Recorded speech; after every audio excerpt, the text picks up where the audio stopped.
Hello, welcome to Microfiche Microphone. I'm Micah, and on this channel, we look at microfiche from the past, old newspaper articles in the public domain. We look at them with our modern eyes, our modern perspective, and see what we can learn from them. On this microfiche time capsule, we are looking back at the Biographical Encyclopedia, Volume 1. And this article is entitled Johnson, Luke S.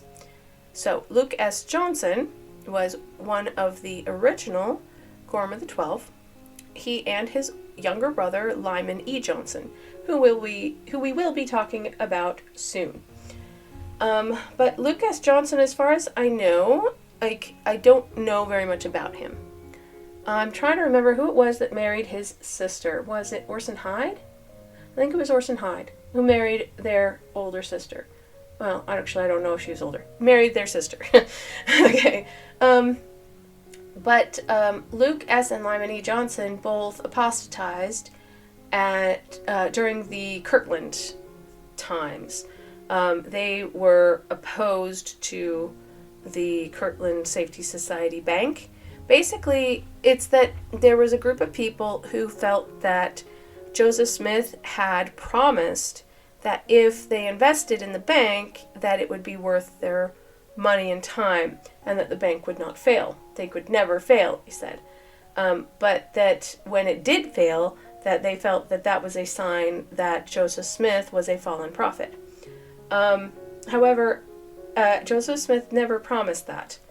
And whenever asked about it, like, who said that? Who did you hear it from? They're like, I heard it from this person who said that he did. Yeah, nobody ever actually saw him say that because he didn't say it.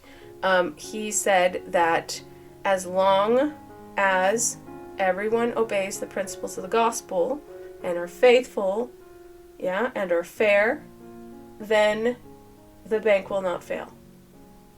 But it didn't take it long to fail. I think it was like 6 weeks. And in that short time, a lot of people lost a lot of money. But you know who lost the most? Joseph Smith. So honestly, I don't feel like it's fair to put it all on him. If he had had the ability to stop it, he would have. Yeah? I mean, just for his own interests. But let alone those of the church. So he also lost a lot of credibility during that time. So honestly, like, there were only downsides to it failing for Joseph Smith. Like, there were no upsides. So it's not like he did it on purpose, you know. Anyway, so you can accuse Joseph Smith of not being a very good businessman, but you can't really accuse him of having poor principles. I'm sorry if you can hear this, but I'm a tiny bit, have a little bit of a cold, and I'm afraid that you can hear it in my voice, but, you know, you can't just not record forever, so. But I will make an effort to cut out any coughing or sneezing. Anyway. But I don't know that much about his life other than that, yeah? Luke S. Johnson, I mean. So let's take a look at the article. It's fairly short, and see what we can learn about him. Johnson, Luke S., a member of the council. Oh, you know, I just realized that they didn't say his middle name. I wonder what his middle name was. Anyway, okay, a member of the Council of the 12 Apostles from 1835 to 1838. Was the son of John Johnson. Can you imagine being named John Johnson? Like, it's one of those, like, double names. I don't know. I just think it's weird. And was born November 3rd, 1807. There are a lot of November birthdays in the Quorum of the 12. It's interesting. In Pomfret, Windsor County, Vermont. In early life, he assisted his father in farming and remained with him until he received the gospel and was baptized by Joseph Smith May 10th, 1831. So we're going to skip over his entire childhood until then, yeah? I guess. In the meantime, the family had removed from Pomfret, Ohio to Hiram, Portage County, Ohio. Soon after his baptism, Luke S. Johnson was ordained a priest by Christian Whitmer and performed a mission to southern Ohio, in company with Robert Rathburn, where they baptized several and organized a branch in Chippewa. Okay. Shortly after, together with Sidney Rigdon, he baptized 50 or 60 in New Portage, Ohio, and organized a branch. Okay. Yeah, but Sidney Rigdon was a very powerful speaker, I understand, so I don't know if I would put a whole lot of credit to Luke S. Johnson in that moment. It sounds to me like it was mostly Sidney Rigdon's doing. I don't know. I just feel like anybody who's traveling with Sidney Rigdon and baptized a bunch of people, it was probably Sidney who did it. I'm just saying. That was kind of his thing. From there, they went to Pittsburgh, Pennsylvania, where Johnson baptized Rigdon's mother and eldest brother and several others. They also organized a branch. At a conference held in Orange, Cuyahoga. This one's come up before and I still don't know how to say it. Cuyahoga County, Ohio. October 25th, 1831. I'm going to look up the pronunciation. I didn't last time, but I'm going to this time because it comes up too often. Cuyahoga is my best guess. Let's see if I'm right. So I was very close. It's not Cuyahoga, it's Cuyahoga. So, apologies for the mispronunciation. Cuyahoga County. There we go. Ohio. October 25th, 1831. Brother Johnson was ordained a high priest by Joseph Smith, and in 1832-33, in company with Seymour Brunson and Hazen Aldrich, traveled as a missionary through Ohio, Virginia, and Kentucky. They baptized over 100 persons. Wow, that's crazy. And organized branches of the church in Lawrence County, Ohio, and Cabell County, Virginia. November 1st, 1833, Elder Johnson married Susan H. Poteet in Cabell County, Virginia. Okay. At the organization of the First High Council of the Church, February 17, 1834, he was chosen one of its members. In the following summer, he went as a member of Zion's Camp to Missouri and back. Okay, so he was in Zion's Camp. February 14, 1835, he was chosen, and on the 15th ordained one of the 12 apostles under the hands of Oliver Cowdery, David Whitmer, and Martin Harris at Kirtland, Ohio. Yeah, we've mentioned this several times, but let me just reiterate. The original 12 were chosen not by Joseph Smith, but by the 3 witnesses. They were asked to do this because Joseph Smith wanted to delegate it so no one could accuse him of favoritism. All right, so moving on. And during the summer of 1835, he traveled through the eastern states, holding conferences, preaching the gospel, and regulating the branches. He returned to Kirtland in September. The following winter, he attended the Hebrew school and received his blessings in the house of the Lord in the spring of 1836, after which he performed a mission to the state of New York in Canada. After having baptized quite a number and organized a branch in Canada, he returned to Kirtland in the fall, where he, upon 2 different occasions, rendered the prophet Joseph efficient aid in protecting him from his enemies. So he was still completely on Joseph's side at that point, yeah? But it sounds like he was really active. Like, his history reminds me a lot of David W. Patton. Like, I mean, you get baptized yourself, and then you immediately start going on missions and start baptizing a whole crap ton of people. And then you come back, yeah? Like, it's very, very interesting, like, how very, very active he was at the time. And it sounds like a very effective missionary. Like, I was giving Sidney Rigdon the credit before, but, like, he then went on other missions and baptized just as many people, so I could be wrong. Like, maybe he was that effective of a missionary. So, good for him. On another occasion, he heard that a vexatious writ had been sworn out against Joseph Smith Sr., it being supposed that he was liable to a prosecution in consequence of his manner of solemnizing marriages. Why? He was liable to a prosecution. That's a weird way of saying it. So basically he was breaking the law because of his manner of solemnizing marriages? Like, how do you do that so crappily that you're going to get arrested for it? I guess if you don't have the authority, but, like, he did, though. I don't know, that's weird.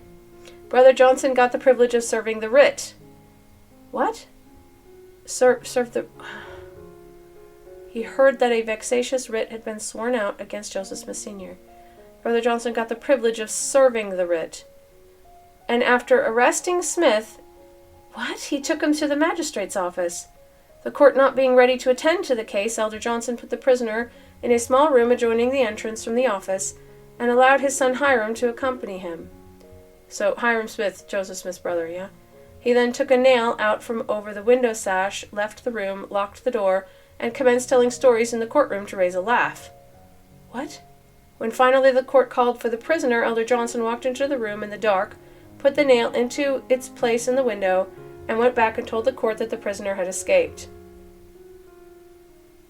I am so confused. Hang on. He took a nail out from the window sash.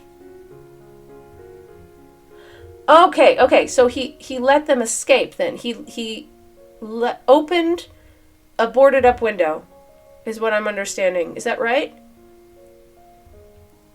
Left the room and locked the door. And allowed them to climb out the window. Okay. And then he walked back into the room in the dark, put the nail into its place in the window, and went back and told the court that the prisoner had escaped. Okay. Oh, he's like, oh no, they're gone. I don't know what happened. Okay, so he okay, I get it. Sorry, that took me a while. I was very confused. Why in the world was he in charge of that? They had to know he was on their side. The officers rushed to the door and examined the fastenings, which they found all secure. This created much surprise, and they swore it was another Mormon miracle.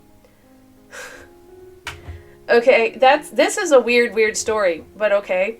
Elder Johnson had arranged with John F. Boynton to help Brother Smith out of the window. Okay, having partaken of the spirit of speculation, which at the time possessed by many of the elders and saints in Kirtland, Elder Johnson's mind became darkened, and he neglected his duty as an apostle and saint. Interesting the way they put that. Like, after having just told a story about how he helped Joseph Smith Sr. and Hiram Smith escape. Like, and now we're going to jump into his apostasy. I guess that's the next thing that happened. But, like, besides the fact that he lost money, what in the world caused it, you know? Elder Johnson's mind became darkened, and he neglected his duties as an apostle and saint. At a conference held at Kirtland, September 3rd, 1837, he was disfellowshipped, together with his brother Lyman and John F. Boynton, the three of them.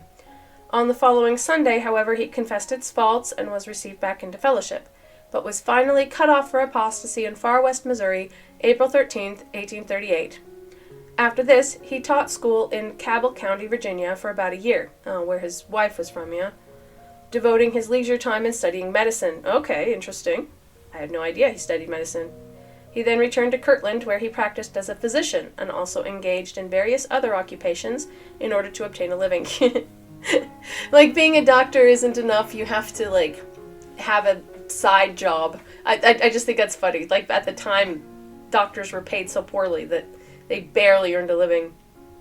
He continued friendly to the church and his former associates in the priesthood, and in 1846 he was rebaptized in Nauvoo. Oh, really? Was he really? And came to Great Salt Lake Valley in 1847 as one of the 143 pioneers. I had no idea. Oh my gosh, really? In the year 1853, he settled in St. John, Tooele County, Utah, and was appointed bishop when that ward was first organized. On the 9th of December, 1861, he died in the house of his brother-in-law, Orson Hyde. Yeah, I told you they were related, because Orson Hyde married his sister, in Salt Lake City. Since his return to the church, he lived to the truth to the best of his ability and died in the faith. Really? See also Millennial Star, Volume 26, page 834. I didn't know that. How did I not know that? I don't know. I had in my head, I've done a lot more research on John F. Boynton, and I believe that I was mixing him up with him. Wow. Or Lyman E. Johnson. But we'll get to him. Anyway, that was really interesting. I had no idea that he came back. So Luke S. Johnson, who we are talking about today, the older brother of the Johnson brothers, did leave the church and was excommunicated for apostasy. But he then was rebaptized in 1846. 1846. He was rebaptized in Nauvoo, which means that he went there after Joseph's death, when they were being pushed out of Nauvoo. So he must have kept kind of in touch with them during that 8-year, split. Yeah, wow. Okay. No, I can absolutely respect that. Like, you have a moment of doubt. I mean, it was a long moment. It was an 8-year moment. But, you had a period of doubt in your life. And then you come back to the church and die in full fellowship. That is amazing. I had no idea. And I feel bad now that I didn't know that. I felt like I haven't been, in my mind, I haven't been very just to him. Because I thought he didn't come back. So I hope that somebody else also learned something from that, because that was absolutely interesting, very fascinating. Let's take a look at his Wikipedia article to see if there's anything we missed, because they had a lot of gaps. They had this ginormously large gap at the beginning when we don't know what he did before he was baptized. And there's also a pretty big gap in the middle where after he left the church but before he came back. So I feel like, let's see if we can fill in some of those gaps, yeah? Oh, here they don't even list a middle name. I wonder if because they always said Luke S. Johnson. I wonder what his middle name was. I mean, it could be a lot of things. There's lots of names that start with S. So, or did he even have one? I mean, it sounds like he didn't go by it. All right. Luke Johnson, November 3rd, 1807 to December 9th, 1861, was a leader in the Latter-day Saint movement and an original member of the Quorum of the 12 Apostles from 1835 to 1838. He served in the quorum with his younger brother Lyman E. Johnson and Orson Hyde, his brother-in-law. Johnson was born November 3rd, 1807 in Pomfret, Vermont, a son of John Johnson and Elsa Jacobs. He wrote of his family in an autobiographical sketch. Really? Okay, let me just look at the reference. It's called Ludlow, page 357, okay? My grandfather, Israel Johnson, lived in Chesterfield, New Hampshire, and was much respected by his neighbors for his honesty, integrity, and industry. My father, John Johnson, was born in Chesterfield, New Hampshire, April 11, 1779. He followed the occupation of farming on a large scale and was noted for paying his debts and living independently. He moved from Pomfret, Vermont to Hiram, Portage County, Ohio. He was connected with the Methodist Church for about 5 years previous to receiving the gospel. His father was satisfied in regard to the truth of Mormonism and was baptized by Joseph Smith, Jr. in the winter of 1830-31 and furnished him and his family a home, while he translated a portion of the Bible. Johnson was an educator and a physician. Yeah, but later, right? He married Susan H. Poteet on November 1st, 1833. This marriage produced 6 children: Eliza Mary, Fanny, Eliza, Vashtia, James, and Solomon. After Susan's death on September 11th, 1847, he married America Morgan Clark on March 3rd, 1847 in Council Bluffs, Iowa. Okay, and had additional children. This family included Susan Miranda, Orson Albert, Mark Anthony, Charlotte Elizabeth, Lavinia Ann, Phoebe W., and Luke. It was just interesting because the first marriage, he had a handful of children, and they're all like Bible names. They're very biblical names. I mean, not fully all. I don't think Eliza is in the Bible, but Elizabeth is, and Eliza is a form of Elizabeth. So, and I guess Fanny isn't, but like Vashtia. There's a character named Vashti. I mean, I don't know if character is the right word. Person, an individual. So I think that's interesting. It's very biblical. James and Solomon, you know, and then his second wife, he had children that all had double names except for Luke, which makes me think he didn't actually have a middle name. Interesting that they always had Luke S. And then they named them basically after people. Orson Albert, Mark Anthony. Like, I guess he's a fan of history. Charlotte Elizabeth is not super historical, but it's, could have been. Lavinia Ann and Phoebe W. Like, that's interesting. It's very interesting how they have, like, trends with the names. But also I had to laugh at the name America Morgan. Sure, I guess. I think it's weird to name people America, but hey, that's just my opinion, and you don't have to listen to me. There you go. All right, church membership and service. Johnson was baptized in the Church of Christ on May 10th, 1831 by Joseph Smith. By October 1831, he had been ordained an elder and went on a mission to southern Ohio with Robert Rathburn. Later in 1831, he joined Sidney Rigdon in preaching the gospel in areas of Pennsylvania and Ohio. Their efforts brought about 50 new members into the young church, including Rigdon's mother and other members of the Rigdon family. At one point while he was praying, he had a vision of both the angel Moroni and the golden plates. Okay. Not sure why that's relevant, but okay. Johnson was ordained to the office of high priest by Smith on October 25th, 1831, with Seymour Brunson and Hazen Aldrich, and he served as a missionary in Ohio, Virginia, and Kentucky in 1832 and 33, baptizing more than 100 people on their journey. Yeah? Citation needed. I could actually throw in this article we just read. He was a member of the Kirtland High Council, which was formed on February 17, 1834. On June 26, 1834, Johnson marched with Zion's camp, suffering with cholera on the journey. At age 27, Johnson was chosen and ordained one of the original members of the Quorum of the 12 Apostles on February 15, 1835. Shortly after the quorum was formed, the new apostles were sent on missions. Johnson served in the eastern United States, New York, and Upper Canada. He returned to Kirtland, Ohio in late 1836. There he attended Hebrew school in the Kirtland Temple. Johnson defended Smith from criticism on several occasions, but in 1837 he became alienated from Smith, in part because of financial losses suffered in the failure of the Kirtland Safety Society. Yep. He was disfellowshipped at Kirtland on September 3, 1837. Johnson later received back into fellowship for a short time, but in December of 1837 he denounced Smith and resigned from the church. I love how they say resigned from the church. After leaving the church, Joseph moved to Cabell County, Virginia, where he taught at Marshall Academy, and then studied medicine, ultimately setting up a medical practice in Kirtland. The church excommunicated Johnson in 1838 on charges of apostasy. In 1846, after the death of Smith, Johnson requested permission to address an assembly of saints in Nauvoo, Illinois.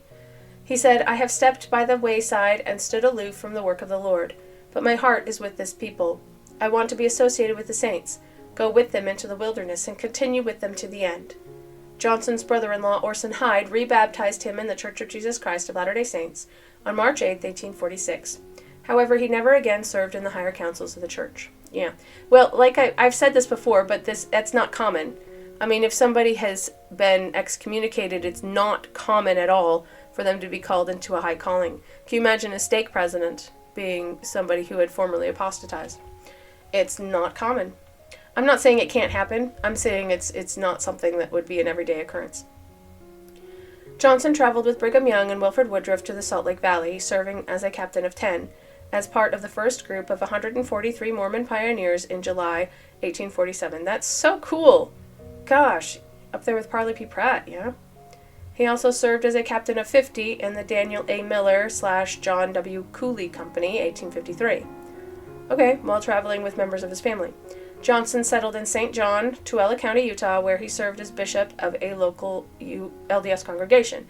He is the only man in church's history who served as a bishop after being a member of the Quorum of the 12 Apostles. True. I didn't think of that. Yeah, that's probably true. He died December 9th, 1861 in the home of Orson Hyde in Salt Lake City and was buried at Salt Lake City Cemetery. Okay. Oh, here we go. Okay, I was reading the notes, and I came across note 3 here. Some sources report that Johnson's middle initial was S, or that his middle name was Samuel. However, Johnson only addressed himself as Luke Johnson during his lifetime, as evidenced through correspondence and government records. Sometime after his death, an S was added as his middle initial in LDS church publications without an explanation. Really? Also, a gravestone was put in place during the 20th century at his burial site with the S included. The LDS Church Historical Department has concluded that the middle initial was applied only after his death. Okay, so that's interesting. So they've been imposing the S on him for years. Really? That is interesting to me, like quite fascinating. Because, like I mentioned when we were reading the original article, is that normally they write out the middle name, like if they know it. But here it looked like Andrew Jenson was doing some research and couldn't find out that S stood for anything, and so he just left it as S. But apparently that was added after his death, and that people thought his middle name was Samuel, but he didn't actually have a middle name. Interesting. His name was Luke Johnson, yeah? Which does make it more difficult to figure out which Luke Johnson you mean, because it's, there's lots of people named Johnson, but at the same time, it is his actual name. I wouldn't like it if somebody added a middle name to my name. I already have one, but, even if I didn't, I wouldn't want somebody to add one posthumously. Dude, that's not my name. Weird. Yeah? Weird. That would freak me out, I'm not gonna lie. Anyway, there are a few references. James B. Allen and Glenn M. Leonard, The Story of the Latter-day Saints. Andrew Jenson, Latter-day Saint Biographical Encyclopedia, Volumes 1 and 4. Interesting. So I could actually immediately add those sources. And then Daniel H. Ludlow, A Companion to Your Study of the Doctrine and Covenants. Okay. I'm not sure what that had to do with it, but okay. And then a few external links, which are not relevant. Anyway. Yeah, Luke S. Johnson. I just said it again. Luke Johnson. Huh. I find that very, very interesting, and I feel like I've gained a lot of respect for him now that I know more about his later life. I can understand why he was affected by his brother's attitude, Lyman E. Johnson, and also from John F. Boynton, who was his brother's friend, I believe. And I feel like he was more influenced by them, and then came back to the church later. So it sounds to me like he didn't really want to leave the church. He also sounds like a fairly ambitious person, like somebody who quietly does his own thing and tries to affect change, and very often succeeds. So, yeah, I've gained a lot of respect for Luke Johnson. I'm going to try really hard not to call him Luke S. Johnson. Luke Johnson. I think I will also correct my own website so that it is correct on there. I don't want to continue to spread misinformation. Luke Johnson without the S, yes? Anyway, I found that really fascinating, and I learned a lot, and I hope you did too. And if you liked the video, please give it a like and subscribe to the channel, and I hope to see you in the next video.